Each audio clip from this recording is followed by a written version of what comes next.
Hello everyone, myself Ashish Sharma and I am from CSE department. Now take another example of function that is user defined function. तो हमने सबसे पहले इस जगह के ऊपर क्या किया, यहाँ पर आए, इंक्लूड किया, यहाँ पर आपने अपना conio डॉट एच ले लिया, मेन लिया। अब मेरी रिक्वायरमेंट ये है कि मैं जो फंक्शंस हैं मैं एक के अंदर दूसरा कॉल करूँ, दूसरे में तीसरा कॉल करूँ। अगर उस सीक्वेंस को आप लेके चलना चाहते हैं तो सबसे पहले हमने अपनी स्क्रीन को क्लियर किया। यहाँ पर हमने a1 नाम का फंक्शन लिया, राइट, दैट्स फाइन। हमने इसको यहाँ पर कर दिया और यहाँ पर आपने गेट ch किया और इसको यहाँ पर बंद। अब यहाँ पर हमने a1 को कॉल किया, यानी कि अब इसको हम डिफाइनिंग कर रहे हैं कि a1 के अंदर क्या होना चाहिए। हमने यहाँ पे लिखा फंक्शन 1 एग्जीक्यूटेड हो गया। यहाँ पर a2 किया, अभी मैंने इसको कॉल नहीं किया, मैं सिर्फ बता रहा हूँ। फंक्शन 2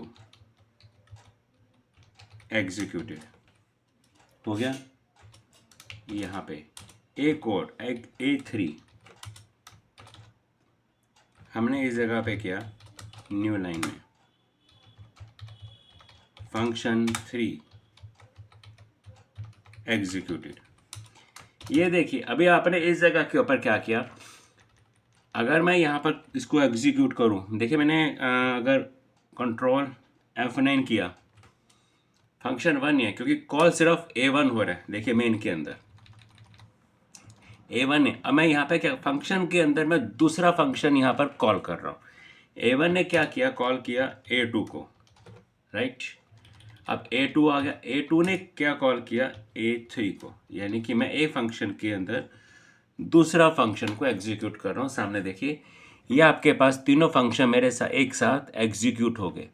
तो इस तरीके से आप अपनी एक सीक्वेंस को बना सकते हैं जैसे आपके प्रोग्राम की रिक्वायरमेंट है। ज़रूरी नहीं है कि आप सारे के सारे एक ही बार फंक्शन आप मेन के अंदर आप कॉल कर लीजिए, नहीं, जैसे आपकी सीक्वेंस है आप उसको फॉलो अप कर सकते हैं। तो मैं अभी अब आगे आपको इसके अंदर एक चीज़ और दिखाता हूँ।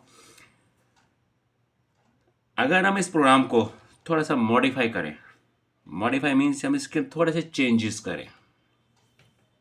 यहाँ पर अब देखिए मैंने क्या किया, यहाँ पर एक लाइन नाम का फंक्शन कॉल कर दिया, राइट, और यहाँ पर भी एक लाइन नाम का फंक्शन कॉल किया। मैं यहाँ पे आया, मैंने लाइन नाम के फंक्शन को अपना जो उसके अंदर मटेरियल था, जो बनाना चाह रहा था, मैंने यहाँ पर बना दिया।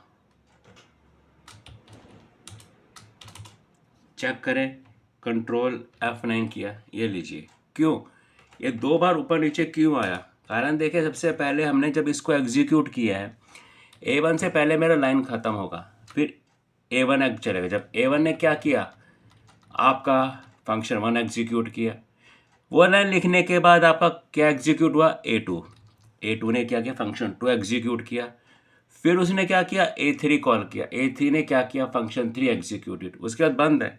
लेकिन फिर उसने आपके मेन ने क्या चेक किया, a1 के बाद जब a1 की प्रोसेसिंग सारी ख़त्म हो गई, अगेन आपका लाइन नाम का फंक्शन एग्जीक्यूट हो रहा है, तो उसके बाद में वो आपका लाइन शुरू हो जाएगी।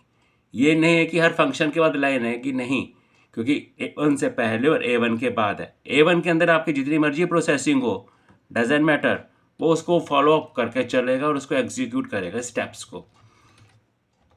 अगर आप यहाँ पर इस जगह के ऊपर आपने क्या किया, इस पार्ट के अंदर a2 को आपने फॉर एग्जांपल कमेंट्स बनाया, मैंने कंट्रोल F करके दिखा रहा हूँ आपको, तो सिर्फ वही होगा। क्यों, अब a3 क्यों नहीं चला, क्योंकि a3 का जो डायरेक्ट लिंक है वो a2 के साथ है। जब आपने a2 को ही कॉल नहीं किया तो a3 कहाँ से एग्जीक्यूट हो जाएगा। सो ये आपका छोटा सा ब्रीफ समरी थी। अभी हमने कोई प्रोग्राम नहीं बनाया, कोई सीक्वेंस नहीं फॉलो की, किसी तरह का हमने कोई वेरिएबल नहीं यूज़ किया, क्योंकि इसके अंदर बहुत सारे कॉन्सेप्ट्स हैं, हर चीज़ को फॉलो अप करना पड़ेगा। लेकिन first of all you understand the point, functions. अब फंक्शंस बनाते क्यों हैं, फंक्शंस का मेन मोटिव क्या है कि हमारा प्रोग्राम कई बार कुछ लेंथ ज़्यादा ऑक्यूपाई कर लेता है। हम उसको डिफरेंट मॉड्यूल्स के अंदर डिवाइड कर लेते हैं। इनको हम मॉड्यूल्स भी कह सकते हैं, सब प्रोग्राम भी कह सकते हैं और यूज़र डिफाइंड फंक्शंस भी कह सकते हैं। जो भी आप कहना चाहें ये आपकी रिक्वायरमेंट है, पर आपको पता होना चाहिए ये जो है बीच के अंदर ब्रेसेस हैं, अभी मेरे पास एम्प्टी ब्रेसेस हैं, यानी कि कोई पैरामीटर नहीं है। आगे जाकर हम इसके अंदर अपने पैरामीटर्स को भी फॉलो अप करेंगे। I think you understand my topic. Thank you for watching my video.